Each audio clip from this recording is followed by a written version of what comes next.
মাতৃভাষা আন্তর্জাতিক মাতৃভাষা আমাদের জন্য গর্বের একটি বিষয়। যে ভাষায় আমরা কথা বলি, যে ভাষায় আমরা বহির্বিশ্বে চলি, সেই ভাষাকেই আমরা আজকে নিজেদের কাছে কতটুকু আমরা মূল্যবোধ দিতে পারছি, এই বিষয়ে আজকে আমরা একজন প্রবীণ সাংবাদিক, কলামিস্ট এবং লেখক মতিন সর্দার সাহেবের কাছে আমরা প্রশ্ন করছি। আজকে আপনার মুখোমুখি আমরা হয়েছি, এই আন্তর্জাতিক ভাষা সম্বন্ধে আপনার কিছু জানা থাকলে বলুন। যেহেতু অনেক রক্ত দিতে হয়েছে এই ভাষা আন্দোলনকে নিয়ে, এই আন্তর্জাতিক মাতৃভাষা সম্বন্ধে যদি আপনার কোনো কিছু বলার থাকে আপনি বলতে পারেন। শুধু পাঠকবৃন্দ, আসসালামু আলাইকুম ওয়া রাহমাতুল্লাহ। আমার পুরো নাম মোহাম্মদ মতিউর রহমান সরকার। আপনারা বিভিন্ন বয়সের যে সমস্ত পাঠকবৃন্দ লাইন, তারা অবশ্যই জানেন মাতৃভাষা,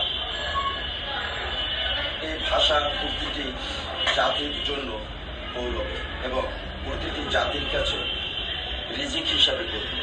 মহান আল্লাহ পাক মানুষের খানা খাদ্য সহ ব্যবহারই অনেক রিজিক দান করেছেন। এর ভিতরে অন্যতম রিজিক আমার হিসেবে ভাষা। কি মানুষ যদি তার নিজস্ব ভাষায় কথা না বলতে পারে, তাহলে সে অনেক কিছুই তার মনের ভাব ফুটিয়ে তুলতে পারে না। একটি চাহিদা আছে, সে চাহিদা পূরণ করতে হলেও আমার ভাষায় কথা বলতে হবে আমাকে। আর এই ভাষা কেড়ে নেওয়ার জন্য যখন পশ্চিম পাকিস্তানিরা চেষ্টা করেছিল, তখন আমাদের ভাষা প্রেমিক এই ভাষা রক্ষার জন্য আন্দোলন সংগ্রাম করে জীবন দান করেছেন। তাহলে আমাদেরকে অবশ্যই বুঝতে হবে ভাষা কত গুরুত্বপূর্ণ। এই ভাষাকে কেন্দ্র করে স্বাধীনতা অর্জন হয়েছে। এই ভাষার জন্য অনেক শহীদ হয়েছে, স্বাধীনতা অর্জন করতে গিয়েও অনেকে শহীদ হয়েছে, কিন্তু এর মূলে রয়েছে ভাষা। ভাষা এবং পাশাপাশি ছিল বৈষম্যতা। তবে ভাষার গুরুত্ব বেশি, যেহেতু ভাষাকে কেন্দ্র করেই স্বাধীনতা অর্জন করার ফুর্তি বাংলাদেশের মানুষ ঝাঁপিয়ে পড়েছে। তবে অত্যন্ত দুঃখজনক হলেও বিষয়টি সত্যি, বাংলাদেশে অনেক সরকারি কর্মকর্তা, বেসরকারি কর্মকর্তা, এমপি, মন্ত্রী অনেক আছেন, শিক্ষিত। তারা বাংলা ভাষার প্রতি খুব একটা দরদি নয়। দরদি নয় এর প্রমাণ অনেক আছে।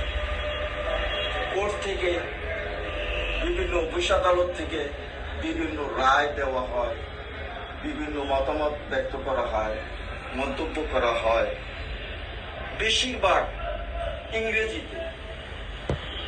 মানে ব্রিটিশদের ভাষাকে আমরা মূল্যায়ন করে থাকি। একেবারে যে বাংলায় হয় না তাও নয়, বাংলায়ও হয়। তবে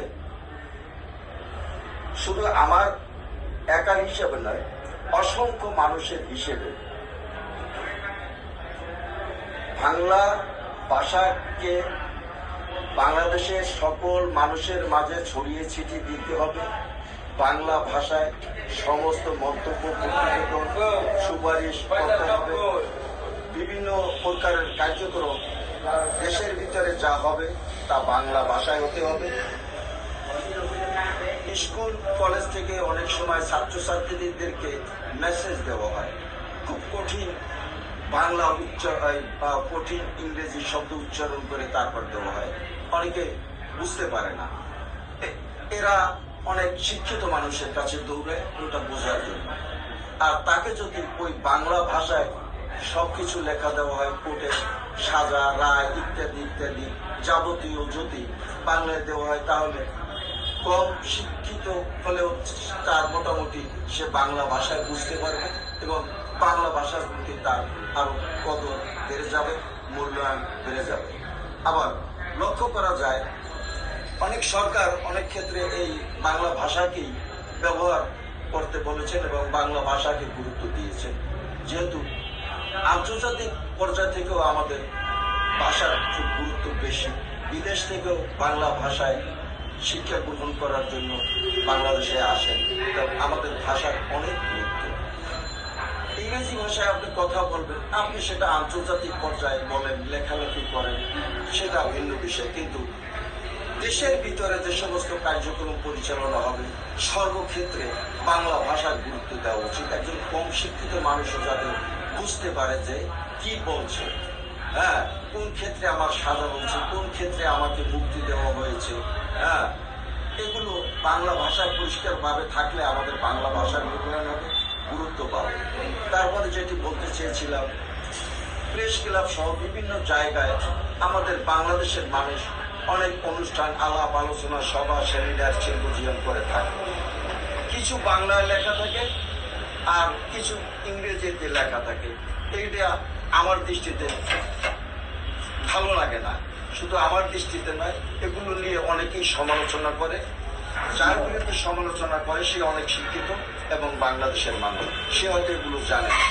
তাই আমি বলবো রাষ্ট্রীয়ভাবে পাকাপোক্তভাবে আইনে পরিণত করা উচিত। দেশের ভিতরে যত প্রকারের কর্মসূচি হবে সকলকে বাধ্যতামূলকভাবে মায়ের ভাষা বাংলা ভাষাকে গুরুত্ব দিয়ে সর্বক্ষেত্রে বাংলার প্রচলন ঘটাতে হবে এবং বাংলার গুরুত্ব বাড়াতে হবে। এই বলে আমি আমার মতামত